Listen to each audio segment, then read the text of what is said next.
The woman disappeared in white clothes. I grew up hearing stories from my cousin, who worked at the local police station.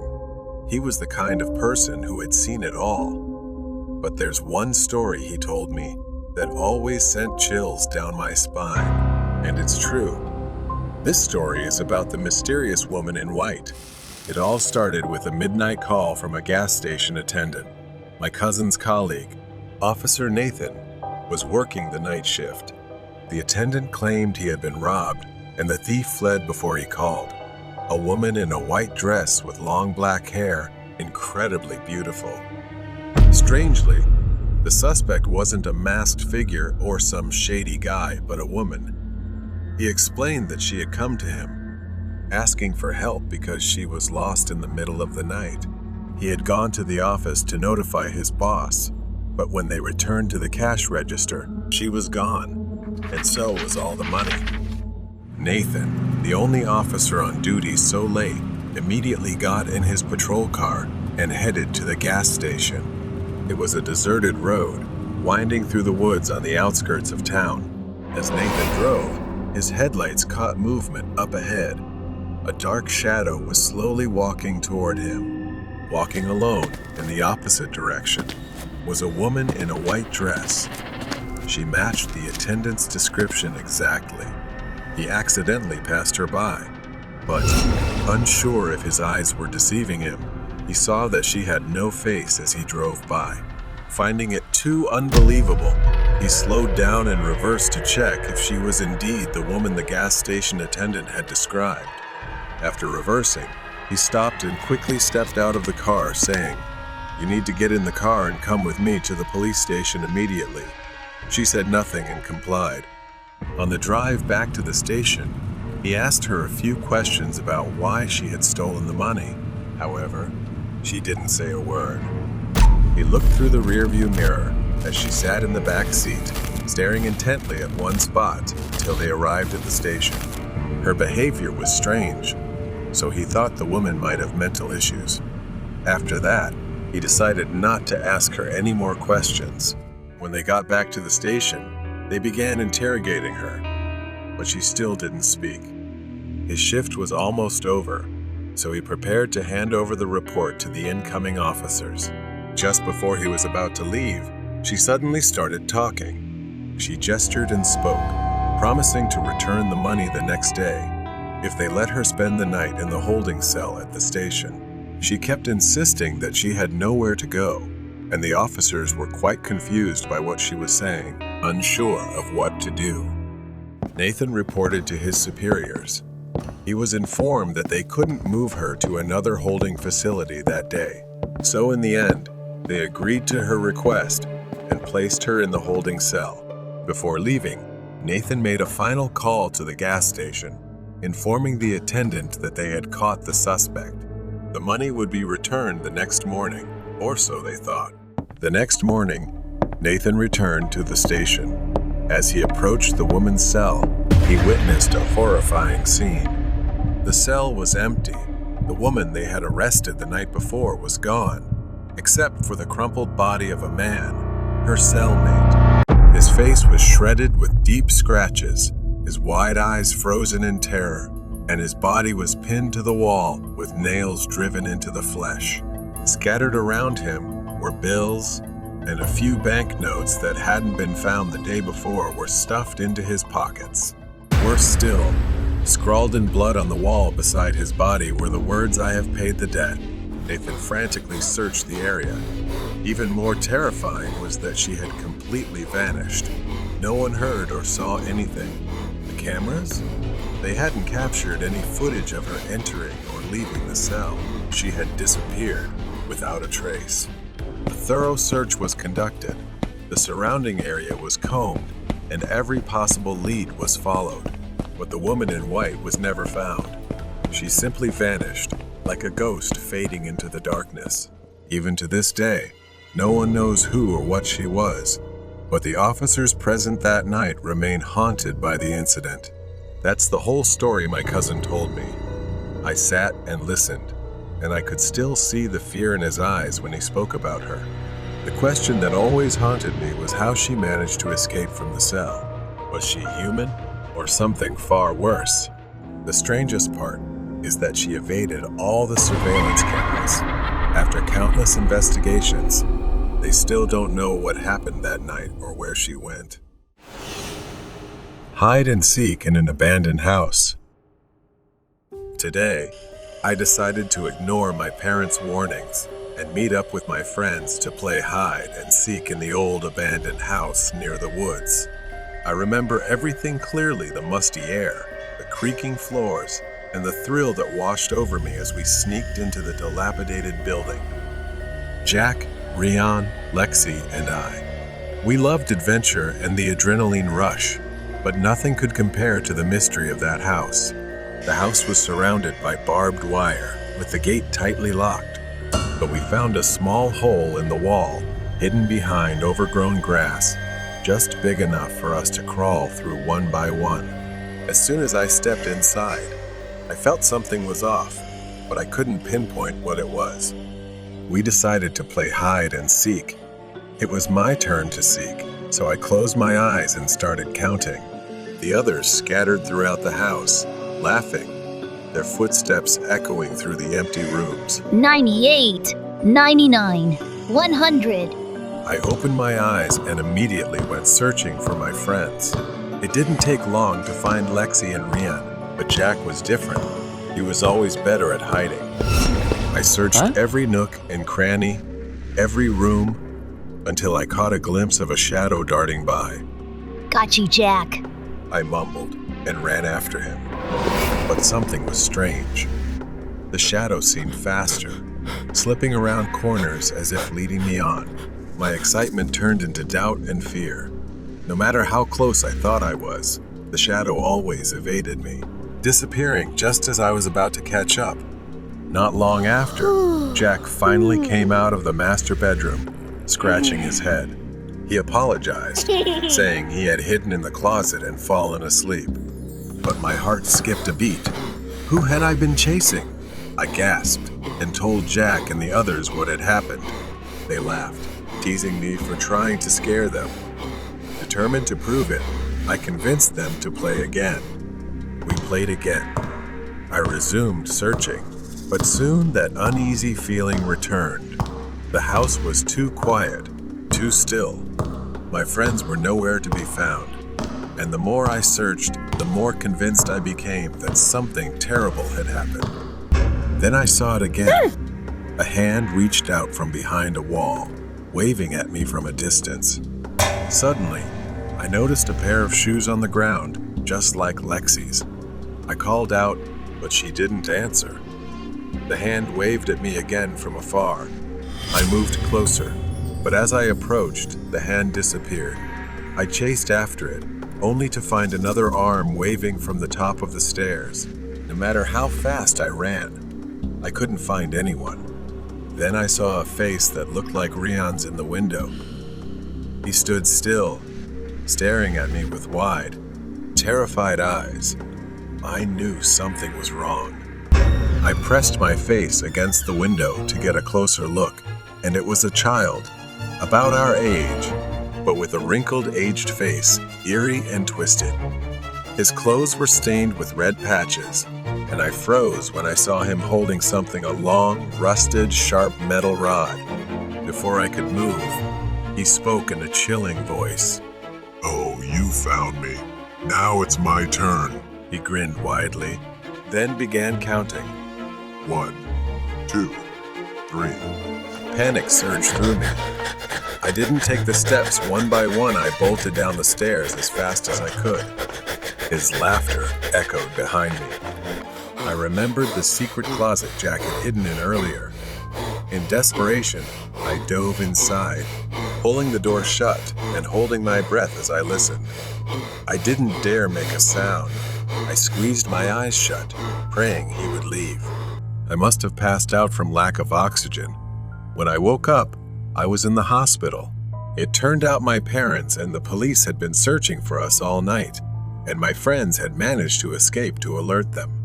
Later, we found out that he was the escaped mental patient the police had been searching for. Because he was as short as a child, he had crawled through the hole in the back wall and turned the abandoned house into his temporary hideout. His favorite thing to do was play hide and seek with children, and then harm them in various ways. The most terrifying part, the police still haven't caught him. Abandoned house invaded. Behind my house, there is a large but old and decaying building. It no longer resembles a home. It now looks more like an abandoned house. It has been vacant for decades, or so my parents said. But every time I passed by, I would unmistakably hear the sound of electricity crackling from inside. It made no sense. I couldn't shake the feeling that something was wrong. Finally, one day I decided to investigate. I asked my friend Tim to come with me after school. He agreed, though we both felt a tense, underlying dread as we stood in front of the house, a bad premonition hanging in the air. As soon as we pushed the door open, it creaked on its rusty hinges, filling the silence. Inside, the air was thick with an unbearable stench, a mix of mold and rot. Scattered across the floor were piles of old dog food, and the foul odor hit us in waves. We carefully stepped through the strange debris and noticed something odd. The floor was littered with nails, hundreds of them, along with animal traps, as if someone had deliberately tried to prevent people from walking through the house. We tiptoed through, avoiding the nails, our curiosity growing stronger with each step. Then we heard the sound of an electric charge, followed by a scream of pain from upstairs. It sent a shiver down my spine. We should have turned back, but our curiosity got the better of us, and we decided to climb the stairs. On the second floor, the noise led us to a closed door. From behind it, we heard a man's voice muttering something strange, as if giving commands. What was happening on the other side? Summoning our last bit of courage, we tiptoed up the stairs and peeked inside. The sight was more horrifying than anything I could have imagined. It looked like someone had been chained up. Two people sat on the floor, appearing to be a couple who had been captured and imprisoned. Their eyes were wide open, filled with terror. A man stood before them, holding a stun gun, threatening them to follow his commands. For a moment, the room fell silent as the two people stared at us in disbelief. Their eyes pleaded for help, silently begging for mercy. Then their voices broke with desperation, sobbing and pleading not to be harmed. The man panicked, shouting at them to be quiet while violently beating them with the stun gun. But they continued screaming, their cries echoing through every corner of the room. Tim froze, paralyzed with fear, and accidentally knocked over a piece of wood, creating a loud noise. That was when the man noticed us. The man turned toward us, his eyes filled with rage. Without hesitation, he grabbed the stun gun and charged at us. We bolted down the stairs, but Tim wasn't fast enough. His screams echoed down the hallway as I heard the crackling of the stun gun. I didn't stop running until I was outside, my heart pounding in my chest. I called the police, barely able to get the words out, but I knew I couldn't leave Tim behind. I ran back into the house, trying to stay as quiet as possible, recalling the self-defense lessons I had learned at school. The door to the room was still open, and I peeked in. My blood ran cold. I couldn't believe what I was seeing. The man was putting a collar around Tim's neck, his hands already bound tightly. I couldn't just stand there and watch my friend and these innocent people suffer like this. Rage surged through me, and I charged at the man, kicking him with all the strength I had. He staggered and fell, dropping the stun gun. I grabbed it, threatening him. Moments later, the police arrived and pulled me away from him. As the police began to untie the captives, they discovered something even more horrifying. Their feet had been glued to the floor with industrial adhesive. I was horrified that the man had gone to such lengths. Finally, the rescue team arrived, and the hostages were freed, though their condition was dire. They had been beaten, starved, and fed animal food. When the police interrogated the man, his chilling response was that he wanted to keep humans as pets. In the end, he was arrested and taken to prison. None of us ever spoke about that day again. This is a warning from what I witnessed. If you ever come across an abandoned house, no matter how strong your urge to explore, resist it. Stay away, because no one can guarantee you will make it out alive. Escape from the terrifying truck. On a Sunday afternoon, Mac and I decided to go hiking in some hills, just an hour's drive from the city. The hill we chose today had a fairly simple trail, not too steep, and when we reached the top, everything felt peaceful, just like any other time we had gone hiking. After a short rest, we started heading down, but just 10 minutes later, Mac began complaining about the rough path. He wanted to take a different trail down. I hesitated but eventually agreed. We hadn't seen another soul since we started our descent. Then we heard the sound of an engine. A rusty, heavy red truck was coming toward us. The man driving rolled down his window and flashed a smile that seemed friendly enough, but something felt off. He offered us a ride. Mac, always trusting, thought the guy seemed nice enough. I wasn't so sure. Mac begged and convinced me to get in, saying it was only a 10-minute drive. I was cautious, but I got in with him. Inside, the truck was shabby but clean. As we settled in, I instinctively started scanning my surroundings. My eyes were drawn to the floor, where I saw a coil of rope behind the driver's seat. Unease began to creep in. 10 minutes passed. We were no closer to the main road, and the woods around us grew denser. I asked the man how much longer it would take. He said we were just taking a different route, and that we'd have to stop somewhere to pick up his stuff. We stopped in front of a small cabin, hidden deep in the woods. There was an old tree stump out front, with a large axe stuck in it as if he had been chopping wood. I glanced at Mac, but he seemed excited and trusting of the man. The man turned off the engine and got out of the truck. He said, "Stay here. I'll be right back." As soon as he was out of sight, panic started to rise within me. I turned to Mac, pleading with him to leave, not to get out, but he didn't see the danger I saw. That's when I turned back to the truck and saw it.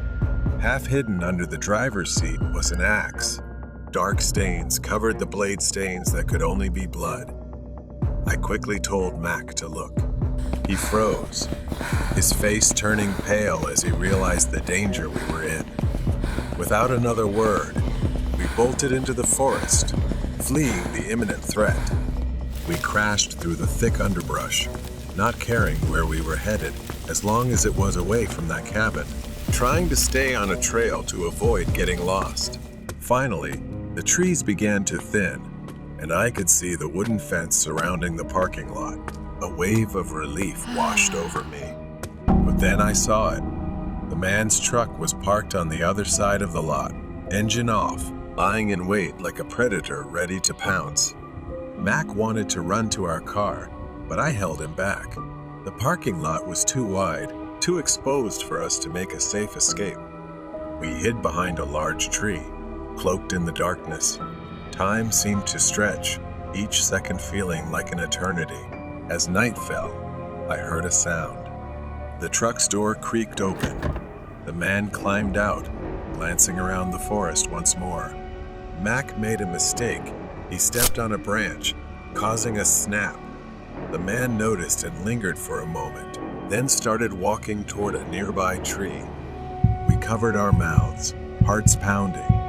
afraid to breathe or move as he came dangerously close to where we were hiding. Just then, a forest ranger approached the truck. The man seemed startled or afraid of being caught, so he quickly returned to his truck and drove away. As soon as he was gone, we bolted to our car, not stopping until we were inside with the doors locked. We sped out of there as fast as we could. That night, we drove in silence. The danger was behind us, but the fear lingered. As we finally returned to safety, I couldn't help but think about what might have happened if we had stayed in that truck any longer. When we got back, we reported the incident to the forest rangers so they could investigate and warn other hikers to be more cautious. The girl in the red dress.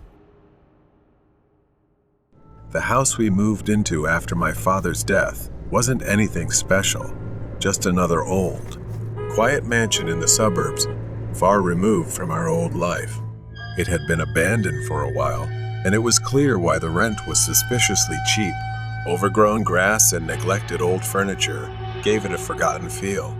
But to my mother, it was home. I was 20 years old, and I dealt with my grief in my own way. Not long after we moved in, I began noticing small things slowly emerging in the house. But the sounds of whispers, creaking noises made me uneasy and anxious living there. It started with scratching, soft, persistent, on the other side of my bathroom door.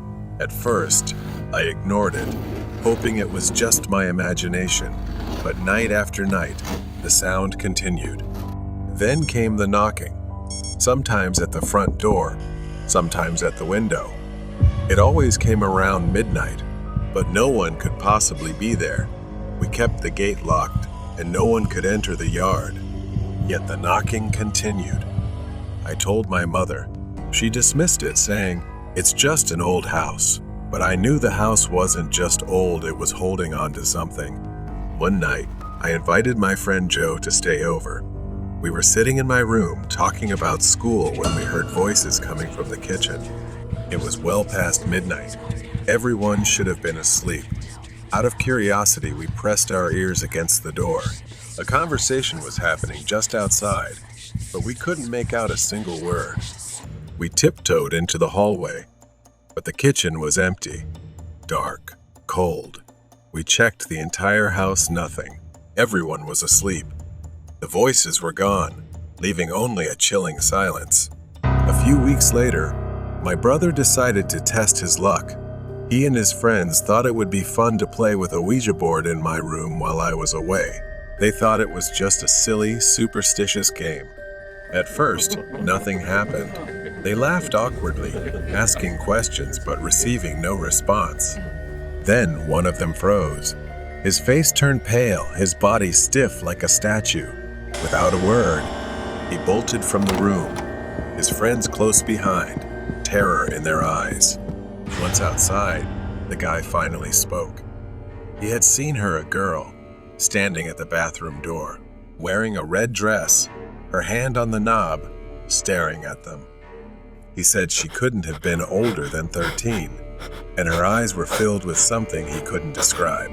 Fear, anger, curiosity. When my brother told me this, I thought he was just trying to scare me. Of course, I didn't believe him. Why would I? I had never seen her. But the story haunted me, lodged deep in my mind like a splinter I couldn't remove. Later, I had a birthday party at a friend's house. Jordan, a friend of mine, got drunk, so I took him to my room and told him to stay there until he sobered up. He collapsed onto the bed and fell asleep. Later, I went to check on him. The room was pitch black, with only a faint light coming from the bathroom. Jordan wasn't in bed. He was sitting at the bathroom door, one leg in, one leg out, talking to no one. I tapped his shoulder. He jumped, then looked at me, confused. He glanced back at the bathroom, then at me again. He mumbled, "I thought I was talking to you, but I just laughed it off, thinking he was too drunk." The next day, he explained, I was teasing him, but he was dead serious. In his drunken state, he had seen a girl in the bathroom. She was wearing a red dress, standing in the middle of the bathroom, asking why he was there. And when I walked in, she disappeared. It didn't stop there. The hauntings, the knocking, the voices continued. My fear grew as one by one. People close to me began talking about an entity that I had never seen in this house. I left my room and went to talk to my mother. While we were on vacation, my aunt and uncle stayed at the house. When we returned, they were sleeping on the living room floor, terror etched across their faces. They said the shower in my room kept turning on by itself, and the radio too, making it impossible for them to stay inside. My mother had no choice but to confront the landlady, who initially denied everything. But the truth came out. The landlady's mother had lived in this house as a teenager with her twin sister, who had ended her life in the bathroom wearing a red dress. It was all true. The red dress, the girl, the spirit trapped within the walls of our home. I didn't know how I was going to convince my mother to leave, but since we were struggling financially, it was piling up. So I had no choice but to stay in the house a little longer. The girl in the red dress. The days that followed were tense, filled with a thick sense of unease that blanketed the house. My mother decided we should move out and find a new place to live. However, things weren't settled yet, and we faced difficulties. So we had to stay in the house a little longer to figure things out. That was our last night in the house. I couldn't sleep. The woman in the red dress kept lingering, haunting my mind. I lay in bed, wrestling with these thoughts until I couldn't take it anymore. I needed to see the house one last time. I got out of bed and walked through the dark hallway. I headed to the bathroom, where it all began. As I reached the bathroom, a chill filled the air, heavy with tension. I hesitated at the doorway, feeling something preventing me from turning on the light. I stepped inside, the cold tiles pressing against my feet, and then I felt another presence in the room. Fear gripped me tightly. Her presence was so strong, I could feel her breath on the back of my neck. I didn't dare turn around, didn't dare move. As I stood in the darkness of the bathroom, a cold hand rested on my shoulder, and a flood of images of the girl in the red dress filled my mind. It was as if she was showing me her story. Buried for decades, the girl, now known to me as Maria, had lived in this house long ago. She was intelligent and talented, but her life was full of suffering because her twin sister was always more favored for her beauty. Everything about Maria seemed overshadowed by her sister. As the years passed, she felt trapped in her own home, living in her sister's shadow, who seemed to have everything Maria longed for. The breaking point came when her sister fell in love with a man. They planned to marry, with their parents' blessing. But Maria, who had quietly loved the same man, was devastated. Even her own chance at happiness was taken from her. Unable to bear the pain, Maria spent much of her time in the small bathroom. It became her sanctuary, the only place where she could escape the suffocating presence of her sister, and the life she felt was never meant for her. One night, overwhelmed by sorrow and loneliness, she made a tragic decision.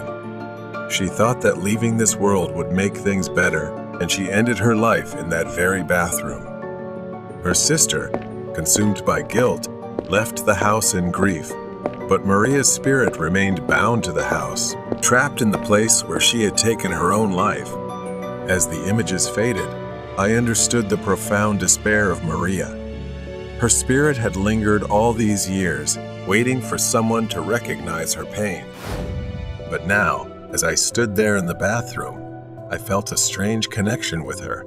The sorrow that had once filled the room was replaced with an intense urge to help her find peace.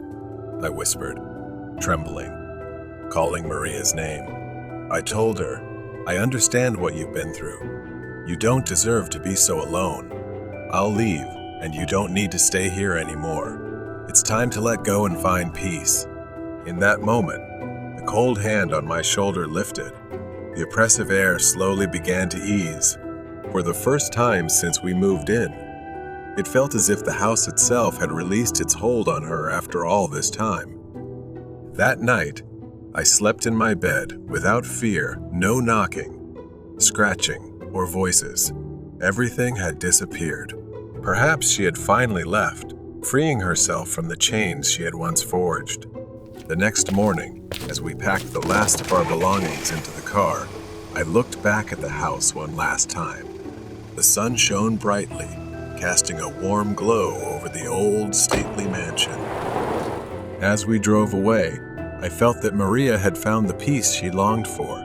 The house was just a house now, no longer haunted by the sorrow of the past. And though I know I will never return, I will always remember Maria, the poor girl in the red dress, who finally found the freedom she had been denied in life. Headless bus passenger.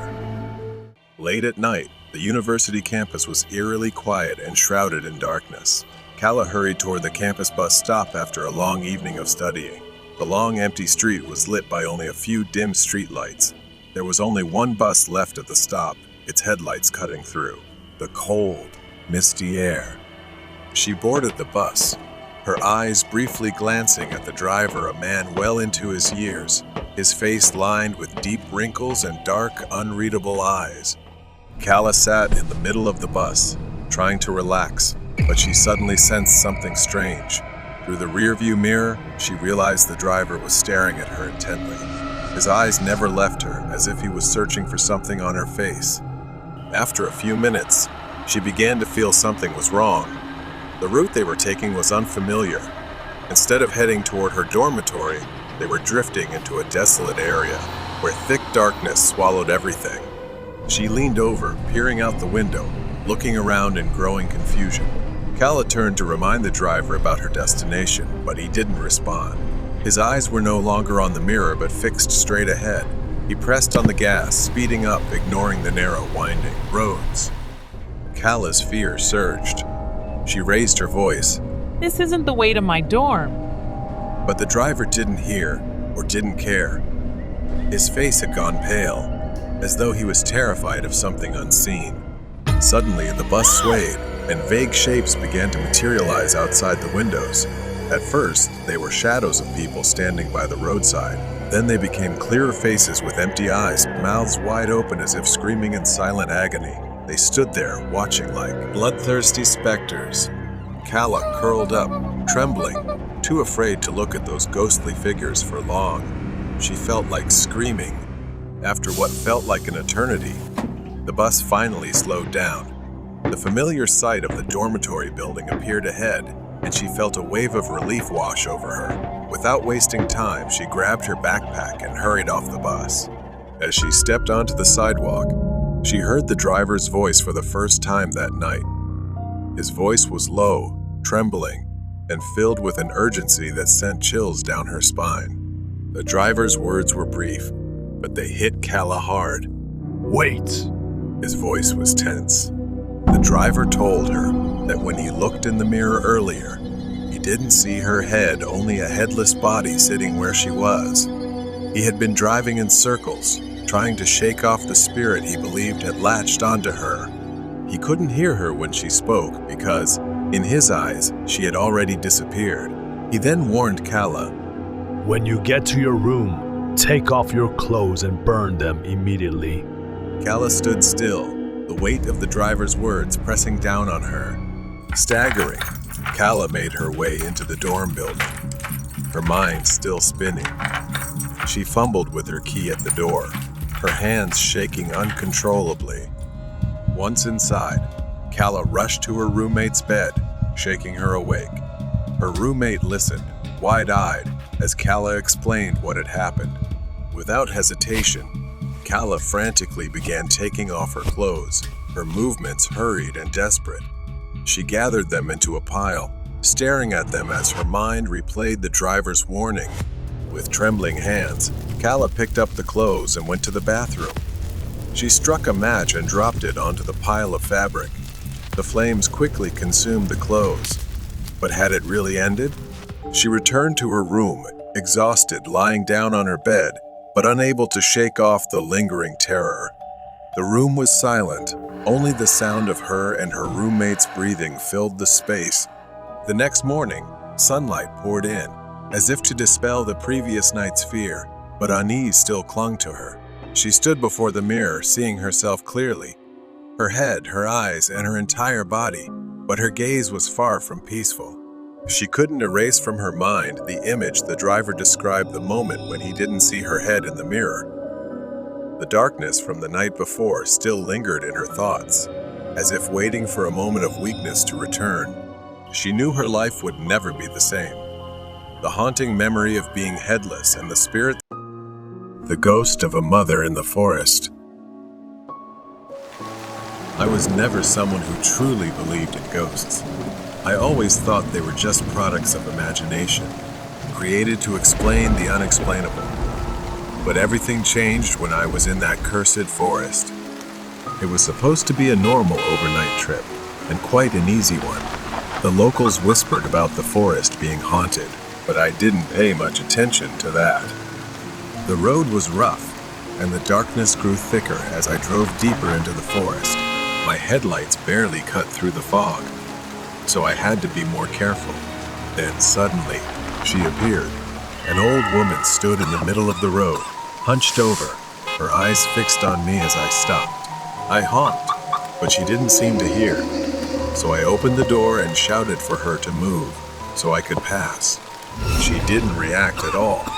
Instead, she slowly turned, looked straight at me, and asked, "Have you seen my daughter?" She kept asking, her voice growing more desperate. Then suddenly walked away, sobbing, leaving me confused and shaking. In my mind, I tried to dismiss the encounter with the woman as I continued my journey, but her words kept echoing in my head, gnawing at my sanity. When I finally made it out of the forest at dawn, I stopped at a small grocery store. The shopkeeper was kind, and I chatted with him for a while. But as I looked out the window, I saw her again, standing at the edge of the forest, staring at me. Fear started to creep in, and that's when the shopkeeper told me about her. He said that she had lost her mind after a tragic accident and now wanders the forest, searching for her long-lost daughter.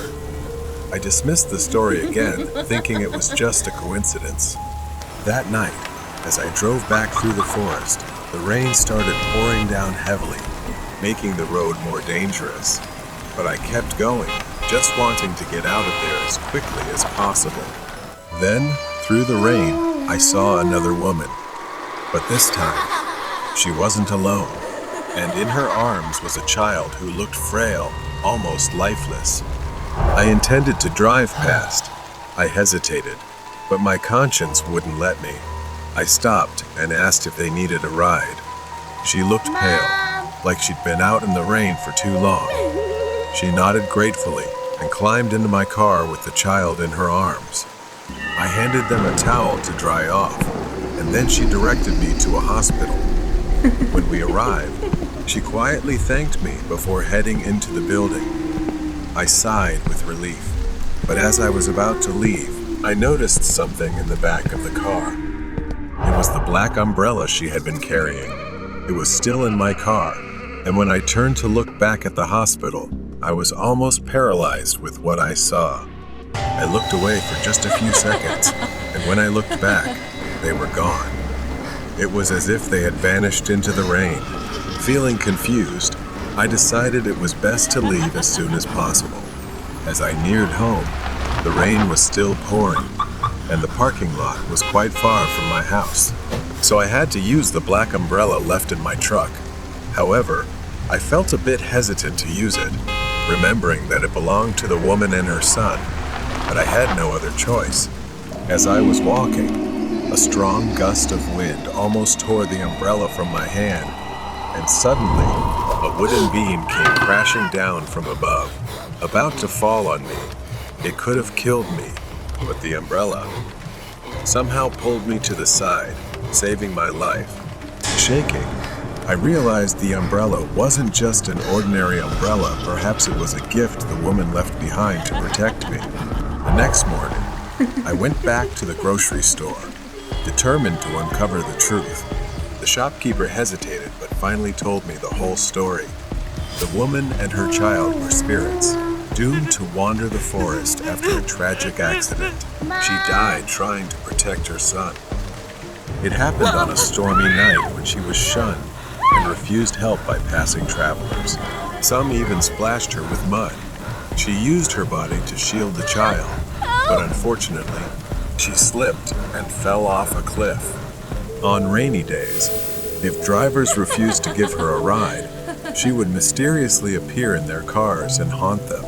Feeling a deep sense of injustice, she continues to seek out and punish those who don't help them. The old woman, unable to bear the unbearable pain of losing her daughter and grandson, went mad shortly after. Since that horrific accident, the villagers have often seen her holding a black umbrella, muttering nonsense. With a heavy heart, I visited their graves, returned the umbrella, and expressed my gratitude. As I walked away, I knew my life had changed forever. I had encountered something beyond the realm of the living, and from that day on, I would never doubt their existence again. Killer in the Rain. It's late spring in a rural area with vast stretches of wilderness. My small house stands alone in the vast darkness, surrounded by trees, the type of isolation I always dreamed of before moving here.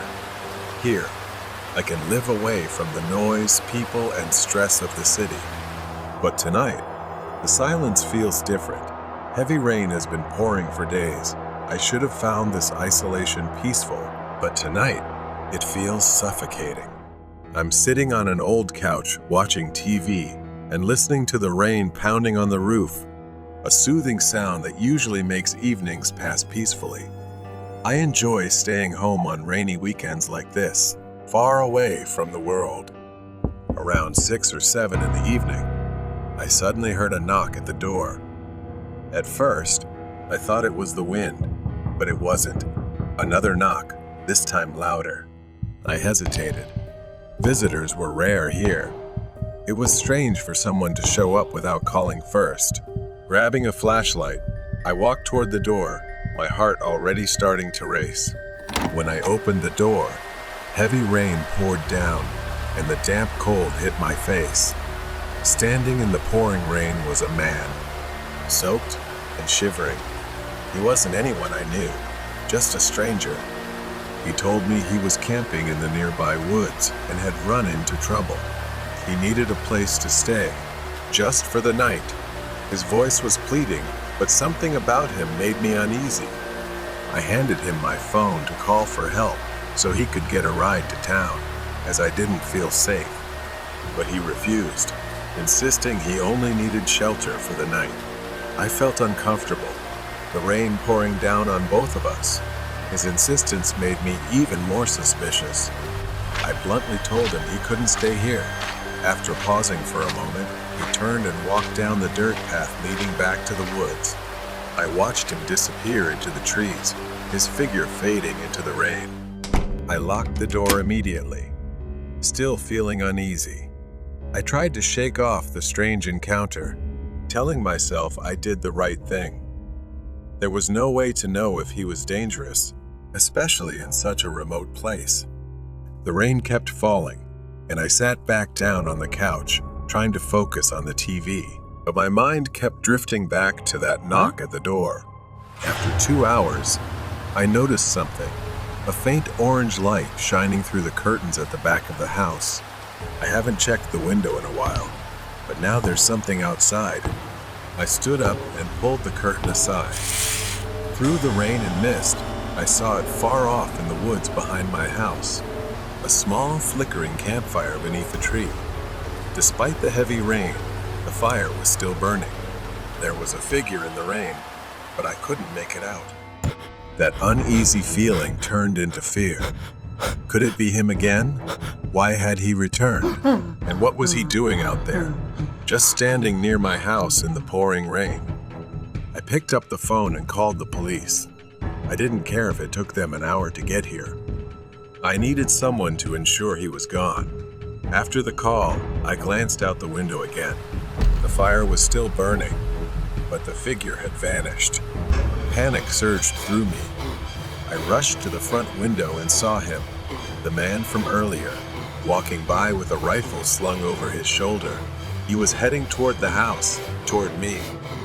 I staggered toward the closet in the hallway, my hands shaking as I grabbed the handgun and rubber bullets. I had bought it for protection, but I never really thought I would need it. I didn't want to hurt anyone. I pressed myself against the wall, listening to the man pounding on the front door. This time it was harder, as if he was hitting it with the butt of his rifle.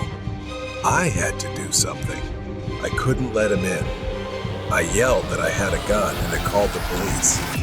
I stood still, gun in hand, straining to hear any sign of movement. Moments stretched on, and finally, after what felt like an eternity, I looked through the peephole. The porch was empty. I cautiously stepped outside, gun still in hand, immediately drenched by the rain. I saw large footprints, caked in mud. He was probably gone, at least for now. About an hour later, the police arrived and searched the area with flashlights. When they got to the campfire, they found something I hadn't expected. A rough canvas bag, half buried in the mud, covered in wet earth. They dug it up and opened it. Inside, they found knives, zip ties, gloves, and rope. They told me it was likely a burglary kit, or worse. I never saw him again after that night. The police haven't found him yet. But they told me to be careful, to stay vigilant. Whoever he was, he had plans to come back, maybe even to kill me. Killer in the rain. It's been half a year since that night. The memory of that encounter still haunts me. I thought time would ease the anxiety, that the man would fade from my mind just like he disappeared in the rain. But as the months passed, the fear grew more intense. What if he came back? Tonight, as the sun set, the rain returned, pouring heavily, just like that day. I was sitting in my usual spot on the sofa, watching TV despite my efforts. My attention wasn't on the screen.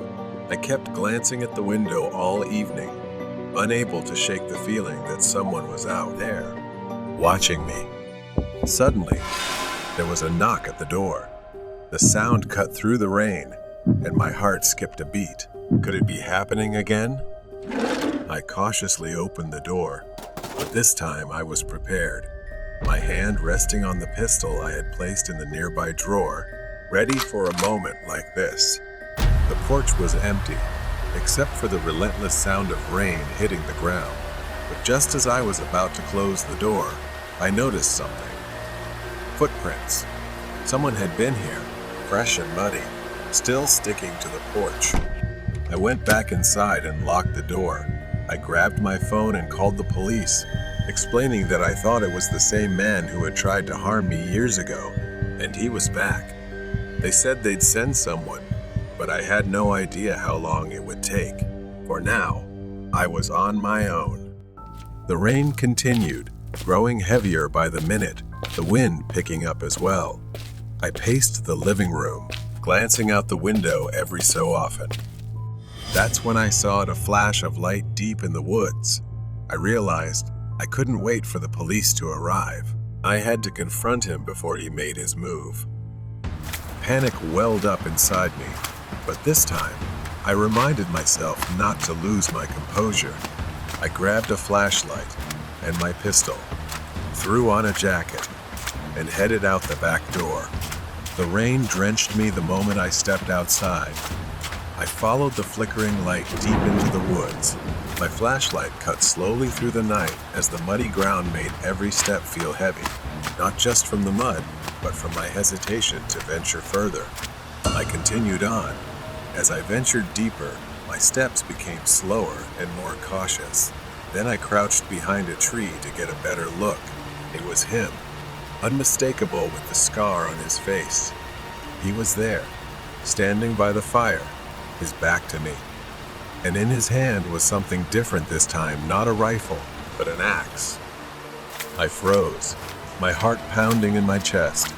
The rain sizzled on the fire. I didn't know what he was doing, pacing back and forth, muttering to himself as if planning something. Suddenly, he stopped and turned toward my house. My house. He started walking, a strange smile spreading across his face. At first, he walked slowly, but then his pace quickened, the axe swinging in his hand as if he were preparing for a bloody hunt. He approached the house. I didn't have time to think he only had an axe after all. I pulled out my pistol and stepped out from behind the tree, shouting for him to stop, but he didn't stop. He kept walking, eyes fixed on my house, as if I weren't even there. I fired a warning shot into the air. The sharp sound cut through the rain and thunder. He stopped. For a moment, everything was still, as if the world itself held its breath. Then he turned to face me, cold, empty eyes and that twisted, horrifying smile. He raised the axe above his head. Before I could react, he charged. I fired twice. One shot missed, but the other hit his leg. He staggered, like a zombie, but still got up, the axe still raised. I shot again, this time hitting him in the shoulder. He dropped the axe, collapsing to the ground with a pained scream, unable to bear it anymore. Rain poured down on both of us, the fire flickering wildly in the wind. I stood over him, the gun still aimed, my hands trembling, uncontrollably. Finally, I heard the sound of sirens in the distance. The police were coming. They surrounded the man, disarmed him, and pulled him to his feet. He glared at me as they dragged him away, his eyes filled with hatred. I returned to my house, locking the door behind me, and collapsed onto the sofa. The rain continued outside, but it no longer felt suffocating. For the first time in a long while, I finally felt truly safe. The eccentric stranger in the hotel. Kit always remembers that terrifying day. It was the day she and her family went to a small 3-star hotel in the suburbs to celebrate her sister Judy's 16th birthday. Kit's father had arranged everything, and they checked into a room on the 3rd floor. The hallway was dimly lit, and since there were not enough pillows in their room, Kit had to go down to the reception to ask for more. She locked the door and headed toward the elevator. That's when she saw him. At first, she didn't notice the man sitting in the corner of the hallway because it was so dark, just a shadowed figure sitting there. As she got closer, needing to pass him to reach the elevator, she could see him more clearly. His hair was disheveled, his coat was filthy and torn, and he was muttering to himself while holding a handful of small stones, counting them one by one. As Kit walked by, she accidentally locked eyes with his bloodshot gaze, and slowly, he gave her a deranged smile. She quickly averted her eyes and hurried to the elevator. She collected the pillows from the reception and stepped into the stairwell to return to her room. The memory of the encounter sent a shiver down her spine, filling her with anxiety. As the door opened on the 3rd floor, Kit's worst fear was confirmed. He was still sitting there, her face darkened with unease. He remained in the same spot, humming to himself as he toyed with the stones. Kit tried to walk quickly past him, but then she heard footsteps behind her. A sinking feeling hit her he was following her. She didn't dare look back again. The faster Kit walked, the quicker he followed. He began giggling, and the sound of the stones rattled throughout the hallway. She reached her sister Judy's door, but it was locked, and no one was inside. Kit didn't allow herself to stop. She sprinted straight to her parents' room. She pounded on the door frantically, nearly losing consciousness in her panic. She screamed, "Dad, please open the door," in utter desperation. But the man kept approaching. His arms reached out toward Kit as if to grab her. His long, filthy fingers were caked with dirt. Kit screamed again, tears streaming down her face. Suddenly, the man stopped. His demeanor changed. His head tilted as though he'd heard something strange. His eyes gleamed as he mumbled, Dad? like the word meant something to him. Then he smiled a slow, eerie smile that made Kit's skin crawl, and he began to back away. He didn't turn around, didn't run, just slowly retreated while never taking his eyes off her, as if he was waiting, testing something with Kit. Finally, her parents opened the door, having heard Kit's screams. She rushed inside, tears streaming down her face in terror. Her father decided to search the hallway for the man. Strangely, he had vanished, disappearing quickly into the shadows. She couldn't sleep. The next morning, she was still trembling. As they went down for breakfast at the hotel, she was shocked to see 2 police cars parked outside. Her father was speaking with a police officer, his face serious. When he saw Kit, he called her over and asked her to tell the officers what she had seen the night before. She described the man in as much detail as she could. A family from the floor above had reported that their 7-year-old daughter was missing. The little girl had left her room late at night to get something from the vending machine, but never returned. The police checked the security footage, and there he was, the man Kit had seen, carrying the girl over his shoulder as he walked out of the hotel at 4 a.m. The girl appeared to be asleep, but the police believed she had been knocked unconscious. As the days went by, the memories lingered for Kit. She couldn't sleep, constantly imagining his figure sitting in the corner of her room. Even the smallest noise would send her into a panic, leaving her breathless with fear, and she no longer wanted to leave the house. Her parents eventually sought help from a therapist. The therapist explained to her that everything she was experiencing was normal after witnessing something so traumatic. It was a psychological injury, and Kit would need time to heal. As a witness, Kit followed the case closely. In the end, the case was closed without the police ever finding him. He was just a drifter, a predator. Kit wasn't sure if she'd ever be able to escape the memory of that night, but she knew she needed to move on and become stronger. The Window Stalker. It all started that day, when I was just a child, too young to fully comprehend the horror that was about to unfold. Our home was always cozy, with large windows in the living room that overlooked the beautiful garden outside. I was sitting on the couch with my back to the window, fully immersed in my favorite TV show. My mother was in the kitchen, doing her usual chores, but then something caught my attention. In the reflection of the TV screen, I saw the silhouette of a man. I could see him through the glass, standing motionless in the garden behind me. I thought it was probably my dad, so I didn't turn around. I called out, "Horror story about a truck driver." As soon as I said that, I saw my mom freeze and then rush into the living room. When my mom saw the figure standing outside the window, her face went blank. I had never seen her look so terrified. I turned around. There he was, a stranger, a scruffy man with wild eyes, just standing there staring at us with a sick, twisted grin.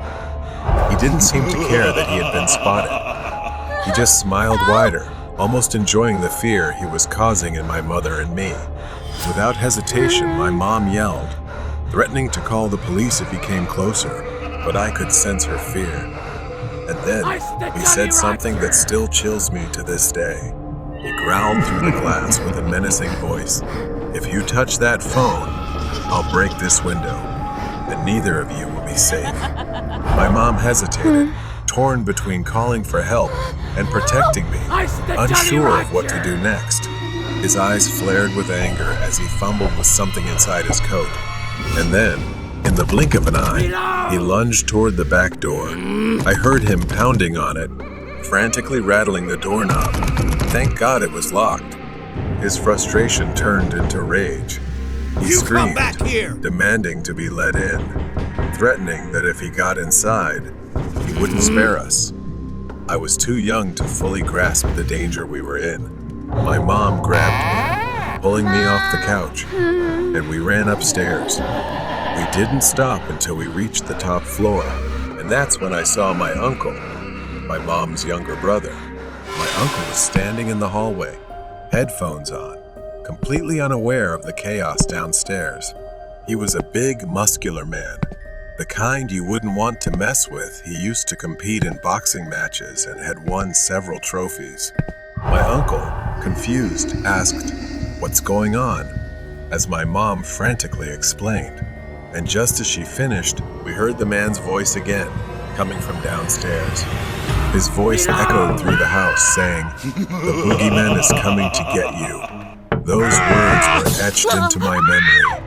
My uncle heard it and told us to lock ourselves in the bathroom and call the police. My mom pulled me into the bathroom, locked the door as instructed, and called 911. I could hear the man downstairs, his voice growing more erratic. Then, the sound of glass shattering echoed throughout the house. My mom and I held our breath, frozen in fear, waiting for what felt like an eternity for something to happen. We waited and prayed that it was over. Footsteps echoed up the stairs. We braced ourselves, fearing the worst. My uncle slowly stepped out of his hiding spot, waiting for the perfect moment to tackle the man, relying on his sharp reflexes as a seasoned boxer. He didn't hold back and swiftly disarmed the man. My uncle saved us. The door swung open, and the police arrived just in time, securing the situation. They arrested the man and informed us that he was a dangerous criminal they had been hunting for some time. That day changed everything. My mom never felt comfortable being alone again and always looked over her shoulder at the windows. If it hadn't been for my uncle, I don't know what would have happened. I still shudder when I think about it. Take the wrong Uber driver.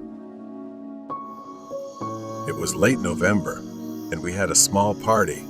I stumbled out of the bar into the freezing cold air. I stood on the sidewalk, the world around me spinning slightly, my mind foggy from the alcohol.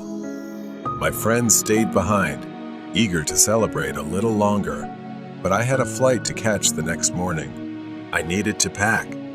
I needed to sleep, so I booked an Uber to take me home. I opened the app, and luckily, a driver accepted almost instantly. The app showed it would arrive in 4 minutes. Then, a car pulled up. The car's headlights flashed at me. From a distance, I thought I saw someone wave at me from the window. I was tired, and maybe my app was just glitching. The driver must have arrived early, that's all. Without thinking much, I stumbled into the car. Inside, the car smelled faintly of old cigarettes, and the seat creaked beneath me. I glanced at the driver in the front seat. He didn't look back at me, didn't say a word. He didn't even confirm my name.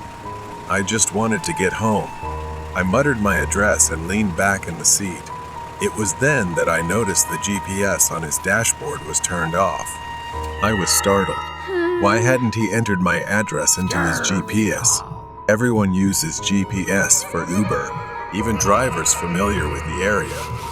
I watched him drive, hoping he just knew the route well. The car sped down the street, but something felt off. This wasn't the way to my dorm. I nervously told him. I think you're going the wrong way. My school is in the opposite direction. For a moment, he didn't respond. Then, he glanced in the rearview mirror and nodded, but he didn't turn the car around. He just kept driving. I started to panic. Where was he taking me? The car stopped in front of a rundown office building. The street was deserted. Why had he stopped here? He didn't say a word. He unbuckled his seatbelt and stepped out of the car. Slamming the door shut, my mind raced. My hands trembled as I slowly pulled out my phone. My heart sank when I saw the missed calls from my actual Uber driver. I'd gotten into the wrong car. This wasn't my Uber. I was in danger. I needed to get out now. I quickly sent my location to a friend via text. If I called the police, he might hear me. But then I heard a slow, low chuckle. I looked up through the window, and there he was, smirking at me, staring. He circled the car. My hand moved toward the door, pressing down the lock. He hadn't noticed. I frantically moved from door to door, locking each one in a frenzy. The faint noise alerted him. His smile vanished. His eyes narrowed in anger. He stepped closer to the driver's door, his hand reaching for the handle. When it didn't open, he angrily pulled at it, yelling, "Open the door!" I knew I only had a few seconds left. Desperate, not waiting any longer, I grabbed my phone and dialed 911, hoping they could get there faster. I didn't get a chance to speak.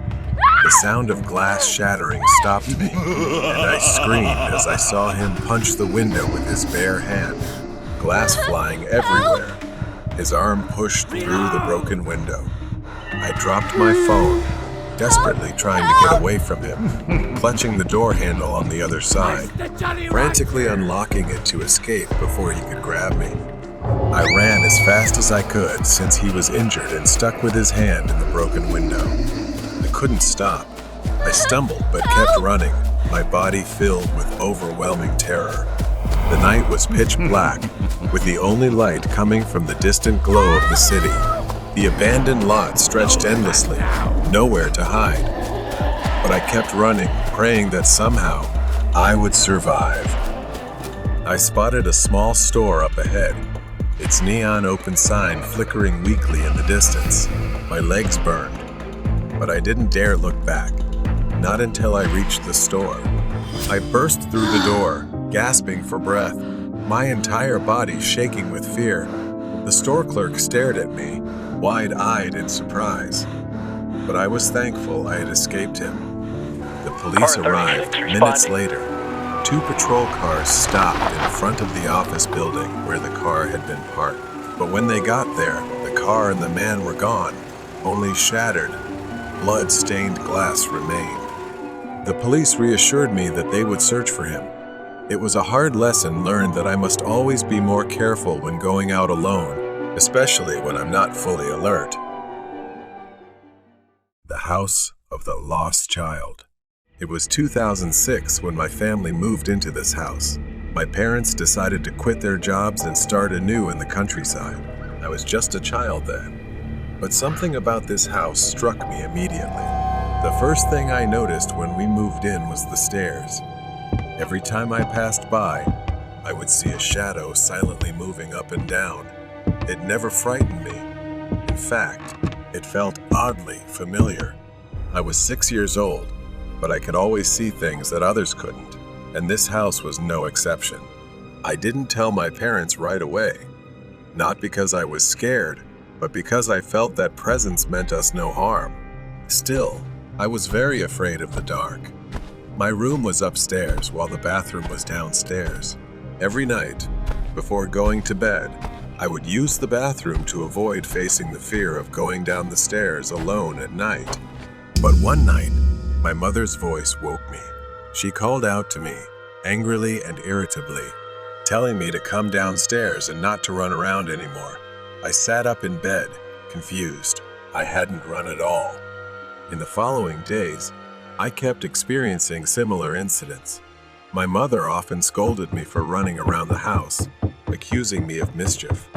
I had told her many times that I hadn't done it, but she never believed me. Then one night, the power went out, and we were almost engulfed in darkness, lit only by a few flickering candles in the living room. As we sat together, I saw it again, a shadow. It swayed back and forth, hovering over the sofa.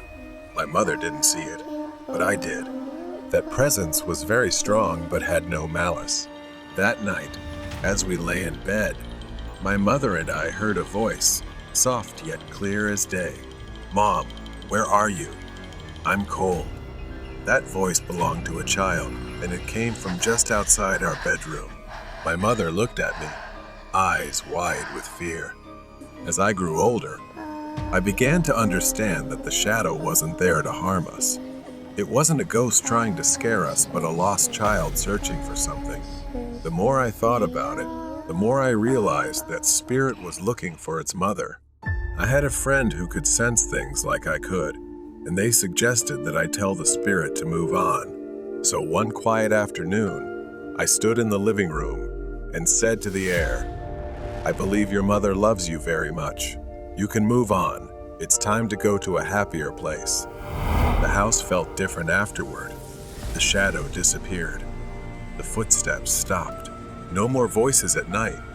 I thought that the spirit had finally found peace, or perhaps it needed to validate something because it had been left here and unable to move on in this house. In 2018, my aunt, Tita, who had worked abroad, returned home to retire. One evening, we sat together in the living room, sharing stories. We talked about the strange occurrences that had taken place in the house over the years. I told her about that spirit, about how my mother had once mistaken it for me because it looked like a small child. I explained how I had ultimately helped it move on. As I was speaking, I noticed something. "Tita, she's crying." She started telling me a story I had never heard before. Long before I was born, my grandmother, she was pregnant with Aunt Tita. Not long after that, there was a baby boy. She named her son Angelo. Suddenly one day, Grandma left and didn't come back. At that time, Aunt and Angelo were too young to know what to do in this remote suburb. So, Angelo lay on the sofa. The boy was sick and passed away in his sleep while clutching a small glass jar that his mother had given him. He was only about 3 to 4 years old. At that time, my aunt was too young to understand what was happening and thought her brother was just sleeping until one day a neighbor came and took the boy to a small coffin and buried him.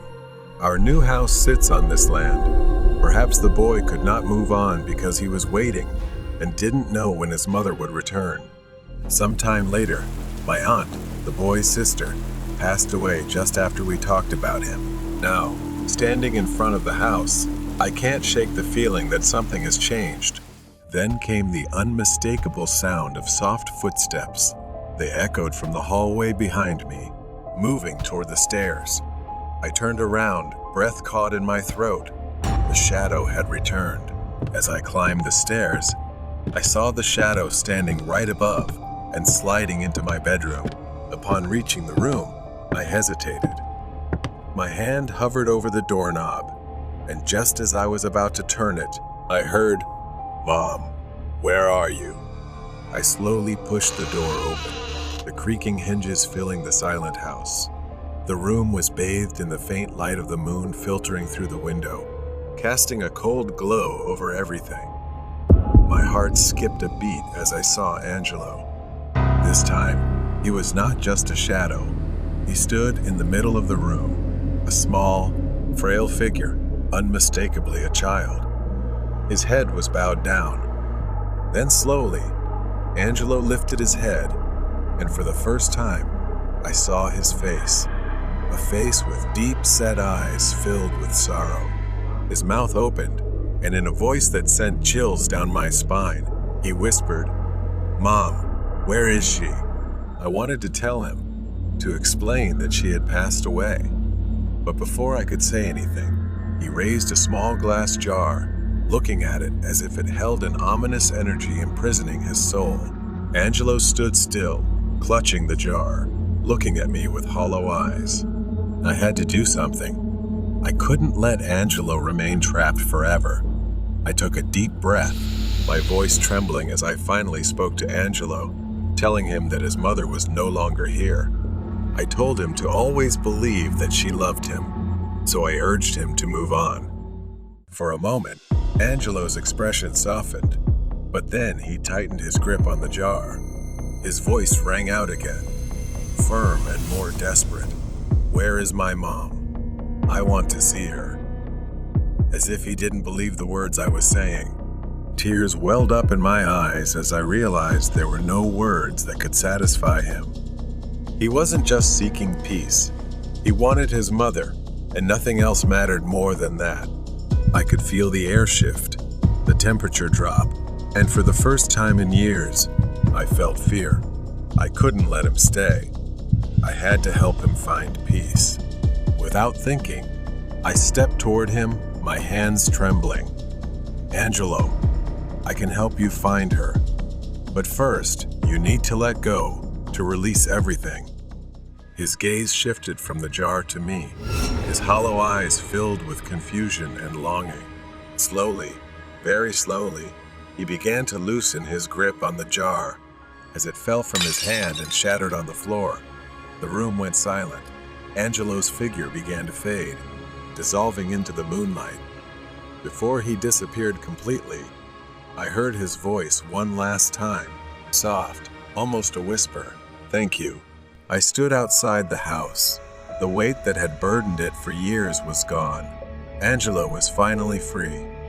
The feeling of guilt lingered, but I knew I had finally helped him find the peace he had been searching for all these years. The love his mother had for him, the love that had anchored Angelo to this world, had freed him. Perhaps he was beginning to understand the painful truths that even I never wanted to hear.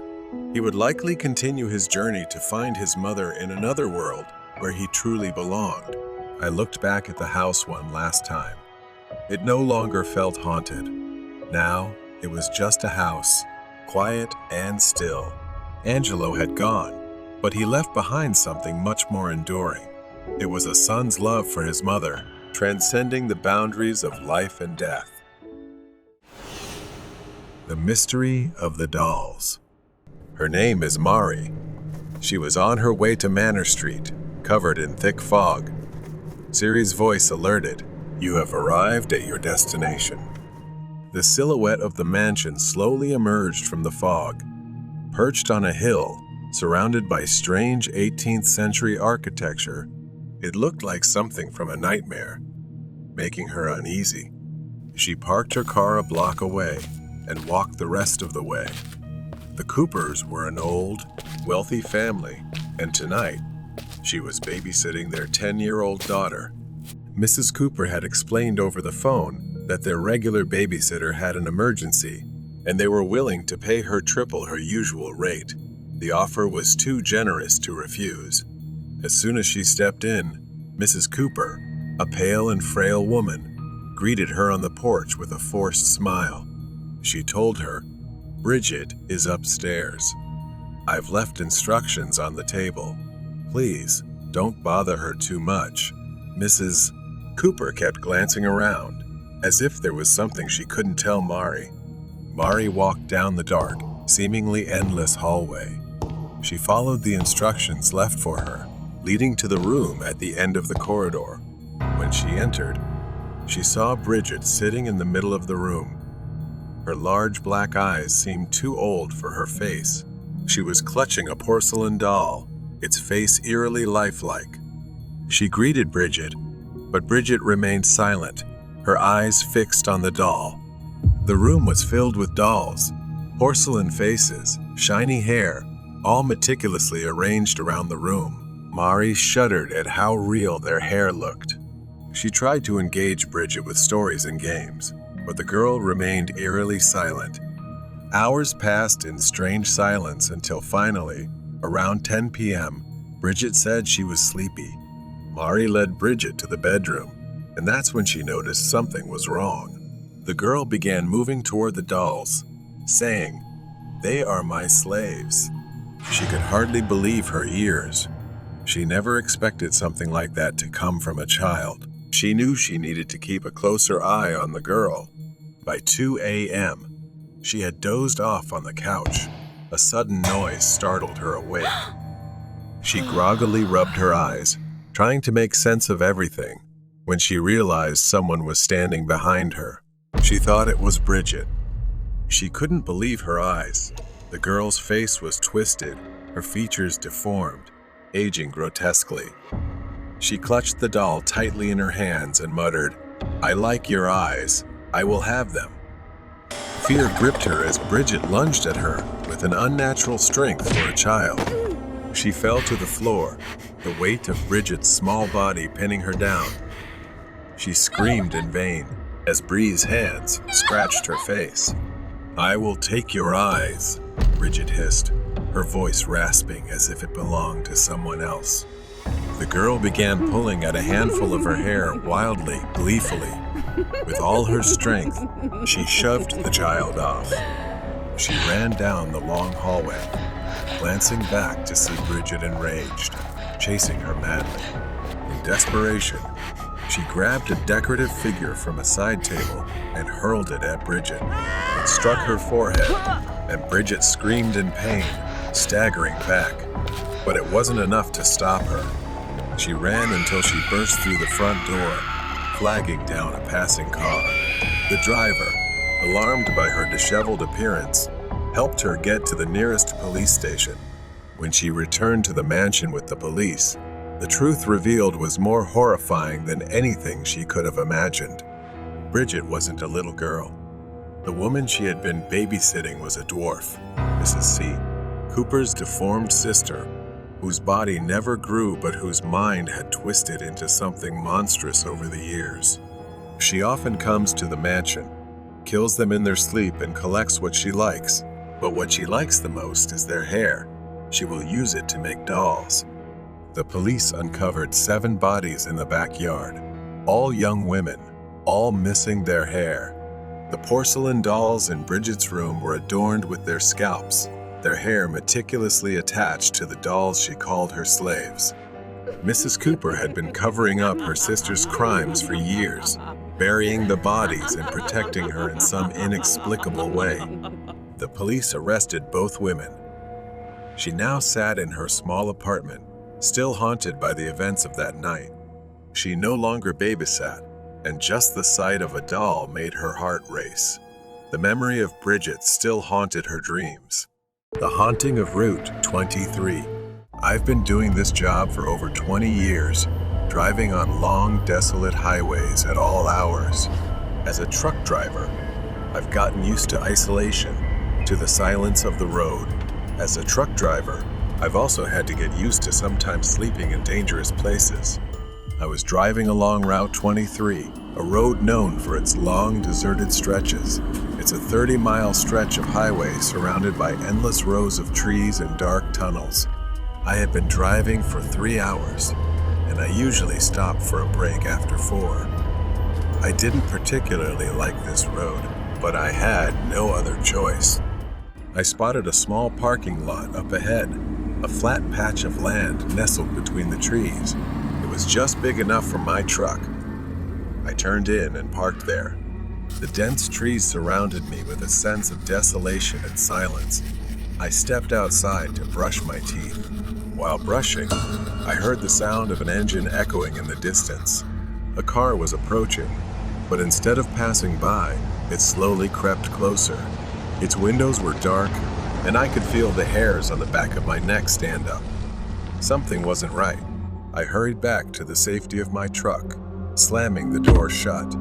I wrapped the seatbelt around the handle, an old trucker's trick, to make it harder for anyone to open the door from the outside. I had done this many times before in dangerous places, but tonight, it felt necessary. I pulled the curtain shut and lay down on the bed in the back of the truck, covering myself with the blanket. But the fatigue from the long drive soon took over, and within minutes, I was fast asleep. It felt like I had just closed my eyes when a noise woke me up. It was footsteps, soft and slow, circling the truck. Then they stopped right outside the driver's door. Then came a loud, violent knock on the door. I jolted up, almost falling out of bed. The knocking on the door grew more frantic, more aggressive. My hands fumbled as I tried to shove my shoes on. I shouted, "Who's out there?" But there was no answer, just the banging getting louder. I rushed to the driver's seat, my hands shaking as I shoved the key into the ignition. The truck roared to life. I pulled the curtain aside, ready to drive off. And that's when I saw him. A man, dressed all in black, stood just inches from the truck. He held a large knife in one hand and a hammer in the other. We locked eyes, and he twisted his face into a grotesque, maniacal grin. He seemed unhinged. Then he lifted the knife in front of me, as if taunting and provoking me. My truck suddenly stalled. I hit the horn, warning him I would charge if he didn't back off. But instead of retreating, the man started walking toward me. He quickened his pace. Then he started sprinting toward me, yelling as he ran. The knife and hammer swung wildly in his hands as he charged at the truck. I realized my window was still cracked open. I reached to close it, but before I could, his face was pressed against the glass. His wild eyes stared into mine. He grinned, nodding toward the window. With a sudden swing, the hammer smashed against the driver's side window. The glass shook but held. My hands trembled as I tried to restart the engine. Another swing. This time, the glass shattered. A third swing. Cracks spiderwebbed across the window. It was about to give completely. My life hung by a thread. The engine roared to life, and I slammed my foot on the gas just as the window opened. The man screamed as the truck lunged forward, throwing him off balance. His hammer was still lodged in the broken window as I sped away. In the rearview mirror, I saw him stand up. He stood in the middle of the road, watching as I drove away. His silhouette was clearly visible in the mirror. I haven't driven like that since. That night taught me to always be prepared, to plan my route down to the smallest detail. Now, I sleep in safer places, far from empty parking lots. The Graveyard Shift. 15 years. That's how long I've been working the night shift at this cemetery, a place filled only with darkness and heavy silence. My shift starts at 11 p.m. and ends at 7 a.m., during a time when the rest of the world is asleep. Over the years, I've seen a lot, mainly teenagers causing trouble, or the occasional group of drunk people, but tonight was different. The night started like any other. I arrived early, had a brief chat with the daytime worker before he left. Then, it was on to the usual routine, a quick check. My only job was to drive the golf cart around occasionally, making sure everything was in order. Nothing happened. And tonight, nothing seemed to be happening either. I drove around several times before heading back to the security room for a break, which was right inside the cemetery grounds. Around 2 a.m., I decided to take another lap. As I reached the end of the yard, the headlights of the golf cart swept across the fence, hidden in the darkness. That's when I saw him, a figure standing by the fence. At first, it was just a shadow. I drove closer. Now, I could see it was a man standing outside the fence. His features were barely visible, obscured by the shadows. He was standing still, looking towards me. I didn't want to confront him, not yet, so I decided to circle the parking lot, hoping he'd be gone when I returned. But when I came back, he was gone. A deep sense of unease began to settle in. I got out of the cart, slowly, scanning the area again to make sure he hadn't snuck in. But everything seemed normal. Nothing was out of place. So I continued my patrol, passing through the entire yard, which took about 15 minutes. Sometimes I would slow down just to make the time go by faster. 15 minutes later, I got back in the cart and returned to the same spot. He was there again, but this time, he was inside the cemetery, standing on the gravel path. My heart raced as I drove closer, the gravel crunching under the tires. He didn't move, didn't react, just stood there, unnervingly still. I got out of the golf cart and started walking toward him. He looked like a man in his 40s, his clothes dirty and old. I stopped a few meters away from him and told him he wasn't allowed in here and that he should leave soon. I spoke, but he didn't respond or even turn his head to look at me. I reached out, intending to gently tap his shoulder. But the moment my hand touched him, he spun around to face me, his eyes filled with anger, and for a moment, I thought he might attack me. But instead, he turned and started walking, heading straight for the fence. I stood frozen, watching as he effortlessly walked through the fence and vanished into the darkness on the other side.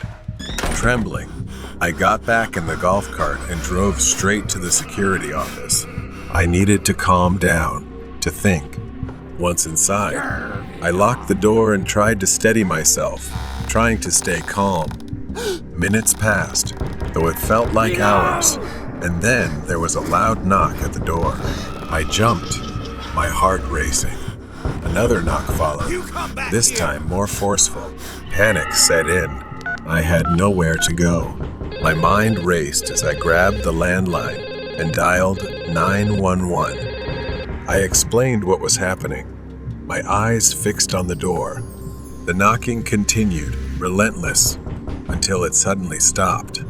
The next day, I sat with my manager as we reviewed the CCTV footage. The grainy black and white video played on a small screen, showing the man I had seen the night before. What I saw was horrifying. Just minutes after I entered, the man I had seen in the yard walked to the door.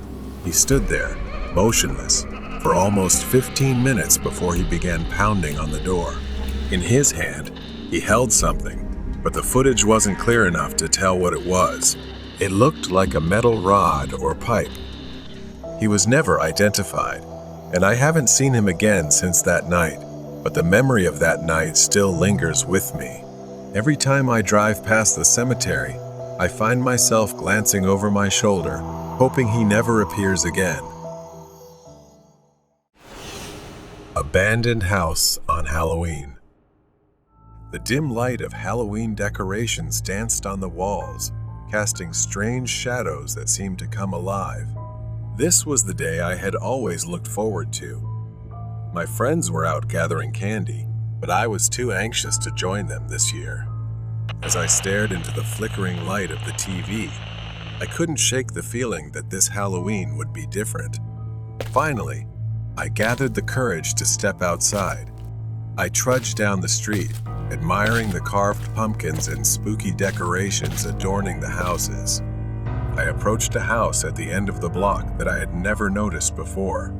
The house looked abandoned, with peeling paint on the walls and overgrown weeds. A shiver ran down my spine, but curiosity drew me closer. As I stepped onto the porch, I noticed a flickering light inside. My heart raced. Should I knock? The porch creaked beneath my feet, and I took a deep breath before raising my hand to the door. Before I could knock, the door swung open on its own, revealing a pitch-black entrance. The smell of mildew and rot hit my nose, and I hesitantly called out to see if anyone was home. But it was completely silent, so I cautiously stepped inside. Darkness stretched across the walls, and I could see old furniture covered in dust sheets. I spotted an old pumpkin lantern flickering in the corner, its flame casting dancing shadows. I felt a strange pull toward the back of the house, where I saw a flickering light coming through a window. I cautiously made my way down the hallway, the floor creaking beneath my feet. My heart raced as I approached the doorway, the light growing brighter. But as I reached for the doorknob, a sudden chill ran down my spine. I paused, sensing an unsettling energy in the air. Then, without warning, I heard a rustling behind me. I turned to see the door I had just passed through slowly closing, as if someone or something was pushing it shut. Panic surged within me. I forced the door open, only to reveal a cluttered living room shrouded in darkness. And then, there he was. An old man sat in a rocking chair, dressed in tattered clothes, with a long beard and wild hair. His eyes sunk deep into his face. He rocked slowly back and forth, making the chair creak in the silence, thickening the atmosphere. I felt a wave of fear wash over me, but I couldn't take my eyes off his movements. As I took a step back, wanting to retreat, the door slammed shut behind me. Panic surged within me. I was trapped in this old, eerie house with a strange, terrifying man. Suddenly, the old man spoke, his voice hoarse and deep. "You've come for the treats, haven't you?" My throat tightened as I nodded slowly, fear coursing through me.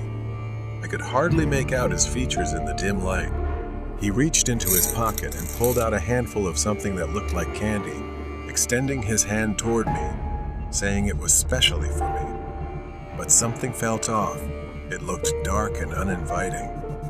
Just then, I heard a crash from another room, followed by the sound of something heavy dragging across the floor. My instincts kicked in, and I knew I needed to get out. I dashed toward the front door, my heart racing as I pulled on the doorknob. It wouldn't budge. I twisted and struggled to open it in desperation. The old man's laughter echoed behind me, sending chills down my spine. "Stay a while. I have plenty of candy," he called, his voice dripping with malice. Panic surged within me as I pulled at the front door, but it stubbornly remained shut. The old man's laughter echoed around me, filling me with dread. I glanced back at him, the flickering lantern casting eerie shadows that made him appear even more terrifying.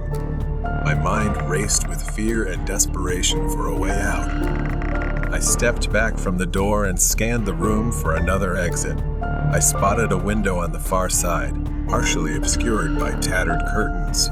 That was when he stood up. He took a step closer. "You shouldn't be here, kid."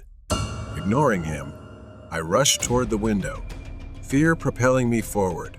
I fumbled with the latch, my fingers trembling, but it was stuck tight.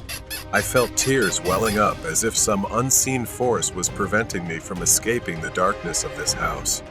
I glanced back at the old man, who was now only inches away, his smile widening with delight as he watched me trapped. In a moment of desperation, I looked back down the dark hallway that led further into the house. Perhaps there was another escape route. I dashed forward, trying to ignore the unsettling feeling of being watched. The flickering lantern behind me illuminated strange images painted on the walls, pictures of children, lost and weeping. My heart raced as I reached another door at the end of the hallway. With trembling hands, I pushed it open. The kitchen was eerily quiet, filled with the stench of decay and rot. I glanced around, searching for an exit.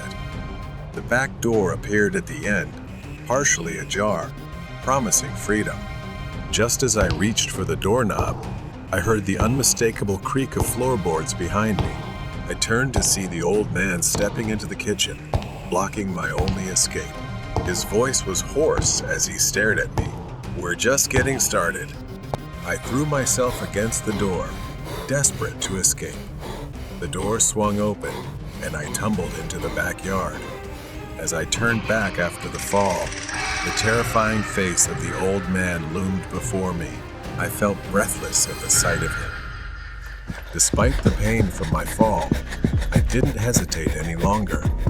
I bolted through the yard, glancing back to see the old man standing in the doorway, his figure framed by the dim light of the kitchen. I reached the fence surrounding the backyard, my mind racing. The only escape was over the tall wooden slats, but I had no time to hesitate. I climbed up, my fingers gripping the splintered wood, heart pounding as I launched myself over to the other side. I landed awkwardly in the neighbor's yard, rolling to my feet and sprinting into the street. Not only that, terror surged as I hit the ground. The neighbor's dog burst out, barking furiously as if it wanted to devour me. I panicked, crawling on the ground to escape this madness. I could hear nothing but the blood pounding in my ears as I ran onto the main road. The Halloween decorations lining the street now looked terrifying, their shadows stretching under the moonlight. I sprinted down the street, glancing back at the house. Terrified the old man was watching me. I couldn't slow down. I needed to get home, to safety. Each breath became labored as I turned the corner, and the familiar sight of my house came into view. I burst through the gate and rushed to the front door, my fingers fumbling at the lock as I desperately tried to get inside. I flung the door open and stumbled into the safety of my home. Gasping for breath, heart pounding, I slammed the door shut behind me, locking it immediately and sliding down against the door. My mom was still at work, and the house felt eerily quiet. As I peered outside, a figure moved through the yard. My heart skipped a beat. I squinted, but thankfully it was just a neighbor walking their dog. I exhaled, relief flooding through me, but it didn't last long. As I lay in bed that night, darkness enveloped me. I couldn't shake the feeling that the old man was still out there, waiting in the shadows. Perhaps this Halloween would be one filled with terror for me. The Stranger's Chase at Dunkin' Donut. It was just another regular shift at Dunkin', where I work part-time. The night shift is my usual shift, and tonight was no different. We usually close at 9 p.m., and I've grown used to the quiet that settles over the store as night falls. We had to clean up everything, and my coworker hadn't shown up yet. But that wasn't unusual. I was fine handling the store by myself. The inside of this Dunkin' was larger than most, with a few booths and tables scattered around. I had spent the last few hours in silence. No one had come in, and the last customer had left by 8:30 p.m. With only a few minutes left until closing, I walked around as usual, wiping down tables and making sure everything was tidy. As I passed by, heading back to the counter to clean up, something made my heart race.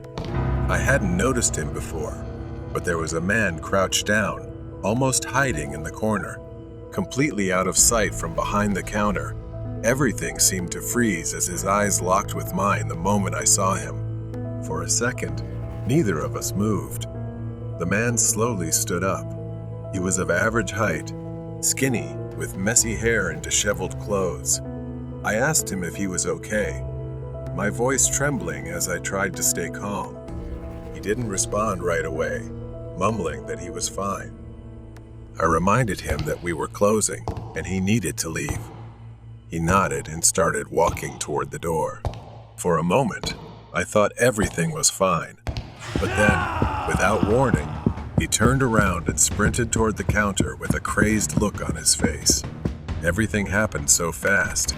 He didn't head for the door. He ran straight behind the counter, his eyes locked on the cash register. I began to realize what was happening. Without hesitation, I made for the exit, my mind racing. I didn't care about the cash register. I just needed to get out. Guys like him are dangerous, and they usually carry weapons. I had to be smart about this. But before I could reach the door, his voice rang out, loud and threatening. He shouted, his voice filled with anger. Stop. Froze for a second, but instinct kicked in, and I kept moving, my heart pounding in my chest. I pushed the door open and ran out, without looking back.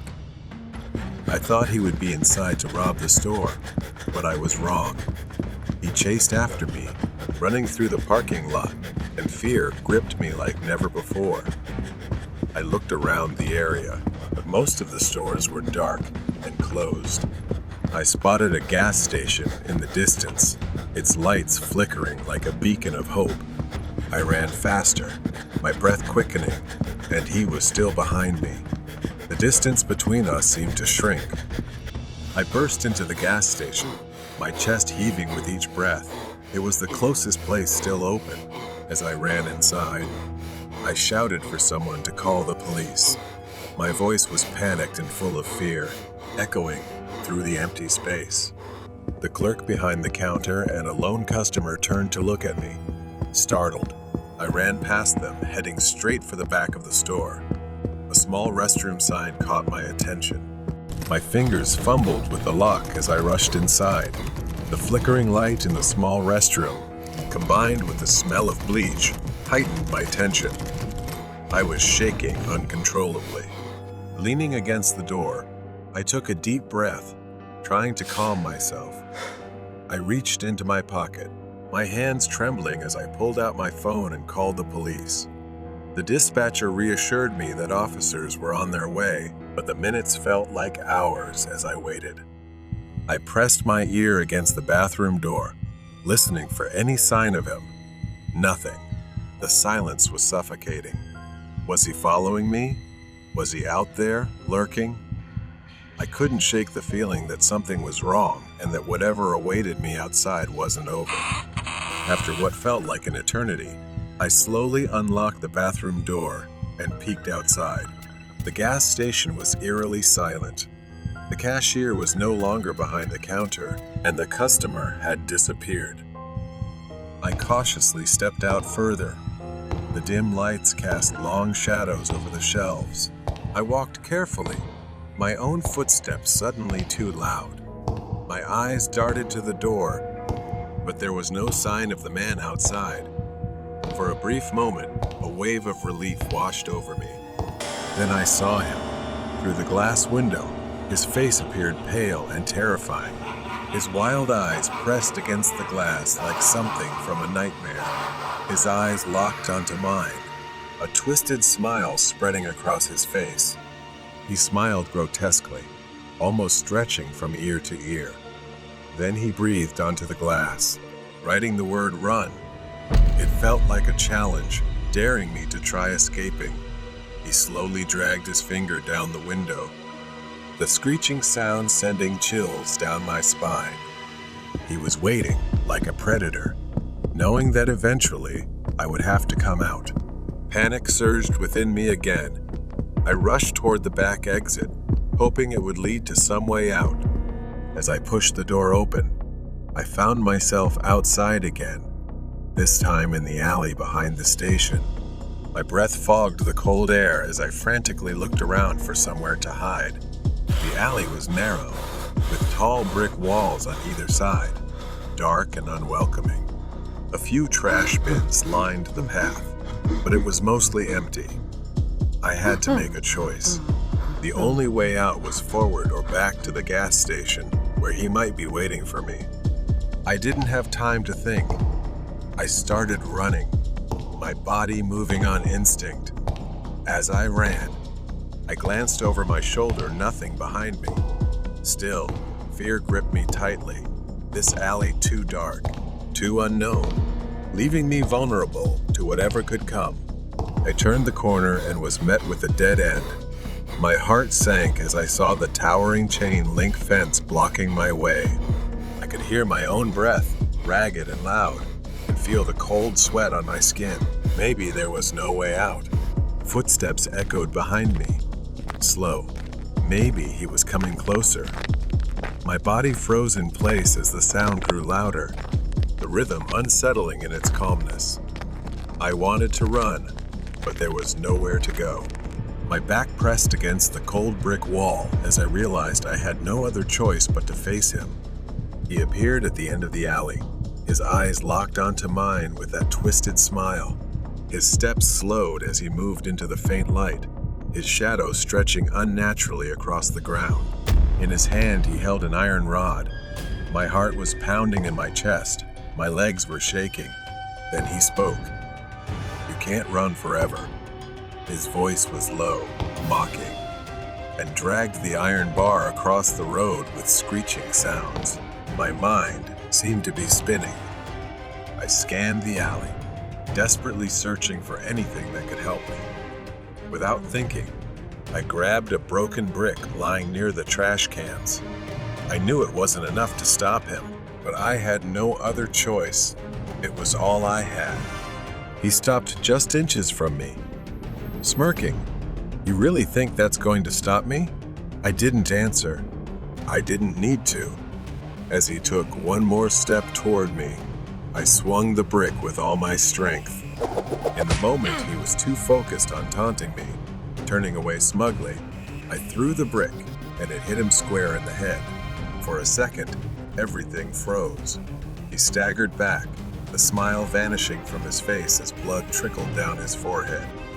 I didn't wait to see what happened next. I seized the moment and ran. I didn't look back. All I could think about was getting as far away as possible. The sound of sirens tore through the night air in the distance. The police were coming, but I didn't stop running. Right then, the screech of tires cut through the air as police cars appeared. 3 patrol cars pulled into the gas station, red and blue lights flashing furiously. I could see the officers jump out, guns drawn, moving with urgency. I tried to shout, trembling as I pointed toward the alley. "He's over there." The officer nodded quickly and signaled to the others. They disappeared into the alley, their flashlights cutting through the darkness as they shouted commands. The man appeared at the mouth of the alley, running toward the parking lot. But this time he wasn't alone. The police were right behind him. His wild eyes darted in every direction as he desperately searched for a way out, but he was surrounded. The police quickly tackled him to the ground. The man struggled violently, his voice twisted with rage, sending chills down my spine. But now, I was truly safe. The flashing lights of the police cars began to fade as I sat on the cold sidewalk, trying to piece together everything that had happened. It was over, but the horror still lingered. The haunting of the abandoned station. It was a chilly autumn evening in our small town. Inside the diner, warmth enveloped me. Sarah, my girlfriend, was finishing her cup of coffee. We had been dating for a few months, and tonight seemed like the perfect opportunity for an adventure since we both enjoyed that. After dinner, we decided to explore the old abandoned train station in town. The train station loomed before us. Built in the early 1900s, it had once been the heart of our town, but now it lay in ruins, overtaken by nature. My heart raced, but I didn't want to show fear in front of Sarah. I reassured her, even though I felt a hint of doubt creeping in. She began glancing around nervously and told me she felt something was off. Then, from afar, we heard a faint whistle echoing through the air. Sarah asked me, "There are no trains running here anymore, right?" I only knew that no trains had run here for decades. The whistle grew louder, accompanied by the unmistakable sound of wheels clattering on metal tracks. Sarah tightened her grip on my arm. "We need to go right now," she urged, panic rising in her voice. But somehow I lost control, as if mesmerized by the sound, stepping closer to the edge of the platform, staring down the empty tracks. The sound grew louder, yet no train was in sight, just the tracks stretching infinitely into the darkness. Then, as if summoned from nowhere, a blinding beam of light appeared, racing toward us. It approached quickly, gliding down the tracks like a ghost, but something was off. That light wasn't attached to any train. It hovered. Sarah screamed, urging me to stop, pulling me back just as the invisible train roared past. Its force nearly knocked us over, the platform shaking violently. For a moment, everything went black. When I opened my eyes, the station was silent again, the air heavy and still. Distant sounds returned, but something had changed. Sarah was gone. "Sarah," I called, panic rising within me. I searched for her frantically. Then I saw it, a shadowy figure standing on the tracks, barely visible in the dim light. It was tall, wearing a wide-brimmed hat, its eyes glowing red like embers in the dark. A chill ran down my spine as it raised its hand, pointing down the tracks. Far down the tracks, I saw Sarah, walking away from me. But she wasn't walking normally. Her movements were stiff, like a puppet controlled by invisible strings. "Sarah, stop," I yelled. But my voice echoed back, swallowed by the night. I ran toward her, desperation driving each of my steps. The closer I got, the more horrific reality became. Her face was blank, expressionless, her eyes vacant and soulless. It was as if her very soul had been drained. Tears streamed down my face as I reached for her, but the distance between us never closed.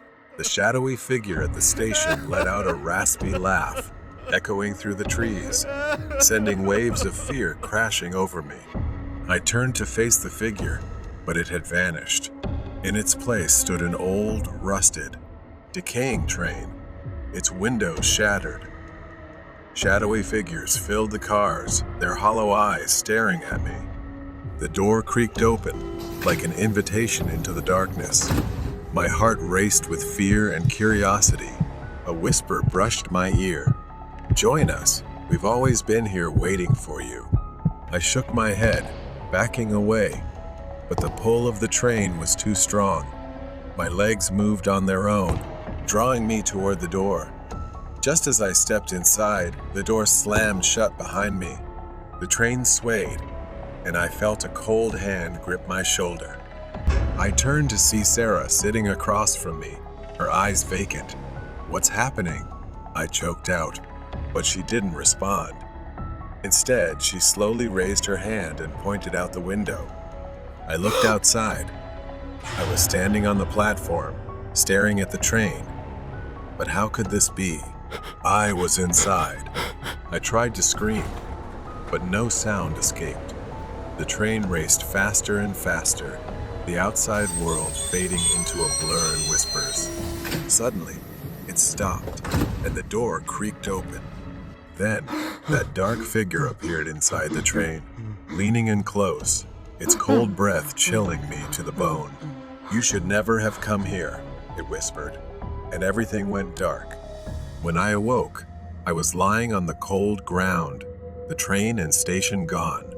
All that remained was an empty field overgrown with weeds, a stark contrast to the horror I had just endured. I stood up, dazed and disoriented, and headed back to town. As I neared the town square, something caught my eye, a missing person poster. It was Sarah's face, but the date was from 10 years ago. My heart sank as I stumbled back, trying to comprehend the horror. Had I really been gone for 10 years? Or had Sarah vanished long before I ever met her? The truth was too horrific to grasp. Desperate for answers, I rushed back to the station, but when I arrived, it was gone. Only an empty field remained. The train, the darkness, the station all vanished as if they had never existed. Memories flooded back the faces of victims, broken families, the whispers of those who had vanished without a trace. Each shadow symbolized a haunting reminder of what I had escaped, of the guilt I carried for failing to protect those who needed me most. I turned away and walked on, ready to embrace the memories instead of fleeing from them. The shadows may linger, but I would no longer let them control my life. Man in Black Cloak. The sun shone down on a small village nestled among towering mountains. An old suspension bridge stretched across the rushing St. River, its wooden planks creaking in the wind. His name was Brandon, and he was sitting at the table, surrounded by stacks of books as he prepared for the bar exam. The stress weighed heavily on him, and he decided to take a break in a secluded spot. Stepping outside, the chilly late October air hit him. Brandon walked past a few nearby houses, the crunch of dry leaves underfoot creating a soothing sound. As he approached the suspension bridge, he gazed at the rushing river below. He closed his eyes, taking in the fresh air of nature. Suddenly, he felt the presence of someone nearby. He opened his eyes and saw a man in a black cloak standing in the middle of the bridge, fully shrouded. Brandon's heart raced as he saw the man drawing something on the railing of the bridge. A sense of unease rose within him, and he chose to avoid the man, turning back toward the forest along the riverbank. The overgrown trail ahead was thick with brush. He carefully tread over the uneven ground, trying to shake off the lingering anxiety after his encounter with the man. Emerging from the foliage, he reached the creek's edge. The sun was setting, casting long shadows across the ground. A brief sense of peace washed over him, but it was fleeting. In the fading light, Brandon saw flickering flames ahead. Confusion filled him, as he had expected to be alone out here. Curiosity rose despite his unease. Brandon moved closer, the crackling sound of the fire growing louder. As he approached, he saw 3 people in black cloaks standing around a man who looked injured, bound and covered in blood, lying on the ground. He could only hold his breath in fear. The flickering torchlight cast strange shadows, making the scene even more horrifying. They chanted ominously, in a language Brandon couldn't understand.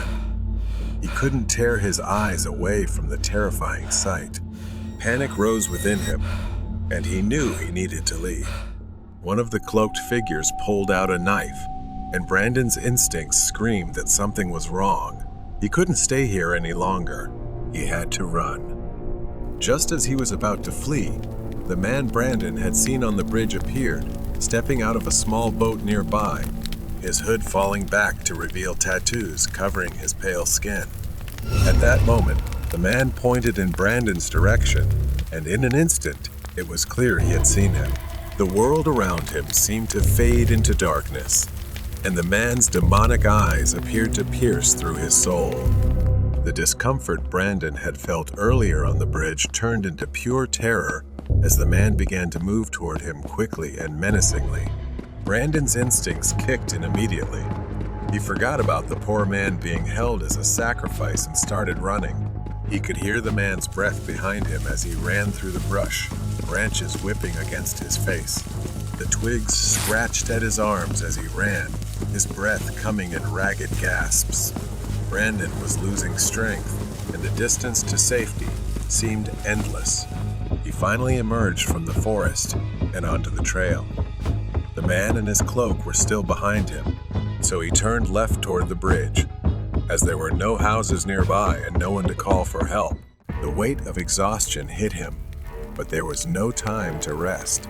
He turned around and saw the man approaching, his face like a mask of rage. When he reached the middle of the suspension bridge, he stood there in disbelief and filled with fear. He looked at the wooden railing and read the mark that the cloaked man had written less than half an hour ago. It was barely legible, as it had been etched with a blade, but he was certain it read, Brandon McCain, August 7th, 1993, to October 20th, 2021. It was his name, along with his birth date. He realized that perhaps today would be a milestone in his life. And when he noticed the man approaching, holding a dagger, that could be the day he was about to die. The man swung the blade at him, and Brandon only had a few minutes to act. Brandon forgot all the legends, the depth, and the freezing temperatures, the river that could be a monster pulling him under. He didn't care. He lifted his right leg onto the railing, and as the man moved, Brandon dodged the blade that nearly pierced him. As the icy water splashed around him, his blood circulation became erratic. He only had enough time to look up and see the man on the bridge, still watching. But the freezing water dragged him down, and his body began to tremble as unbearable pain engulfed him. Brandon was nearly lost to disorientation, sinking slowly before closing his eyes, perhaps never to open them again.